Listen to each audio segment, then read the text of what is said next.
বিচার বিভাগ থেকে শুরু করে সর্বত্র ভয়াবহ বিশৃঙ্খলা তৈরি হয়ে গিয়েছে।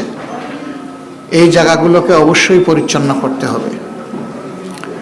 আমরা দায়িত্বশীল বিরোধী দল হিসাবে আমরা জনগণের সাথেই থাকবো ইনশাআল্লাহ।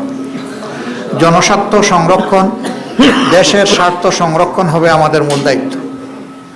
এদিকে আমরা সজাগ দৃষ্টি রেখেই জাতির পাশে থেকে আমরা দায়িত্ব পালন করব।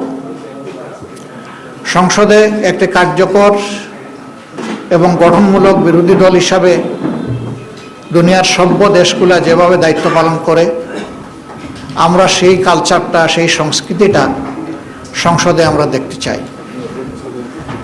সংসদের দুইটা অঙ্গ, একটা সরকারি দল আর একটা থাকবে বিরোধী দল, এটাই স্বাভাবিক। বিরোধী দল যেন তার ন্যায্য অধিকার, সংসদে কথা বলার অধিকার পায়, সেটা আমরা আশা করব। নতুন সরকারের দায়িত্ব যারাই নেবেন, দায়িত্ব নেওয়ার পরে আমরা আমাদের দিক থেকে নৈতিক দায়িত্ব পালন করব ইনশাআল্লাহ। আমরা তাদেরকে আশ্বস্ত করব, দেশ এবং জাতির স্বার্থে আপনাদের পাশে আছি।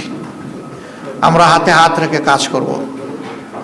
স্বার্থ বিঘ্নিত হলে আমরা আমাদের দায়িত্ব পালন করব। এই পাহারাদারির মধ্য দিয়ে একটা জাতিকে আমরা কাঙ্ক্ষিত গণতন্ত্রের রাস্তায় উঠাতে পারবো বলে আমরা আশাবাদী। আমরা আশাবাদী থাকতে চাই এবং আমরা ইতিবাচক দৃষ্টিভঙ্গি পোষণ করতে চাই। দেশে আইন শৃঙ্খলা রক্ষা করা, সামাজিক সৌন্দর্য বিধান করা, মানুষের অধিকার সংরক্ষণ করা, জনজীবনে নিরাপত্তা নিশ্চিত করা এবং জনগণ যে বিভিন্ন সিন্ডিকেটের কবলে পড়ে অতিষ্ঠ, সেগুলা থেকে বের করে আমরা আনতে পারবো যদি সরকারি দল আন্তরিকতার সাথে উদ্যোগ গ্রহণ করেন, এবং আমরা সেই ক্ষেত্রে সহযোগিতা করব, আমরা আশ্বাস দিচ্ছি।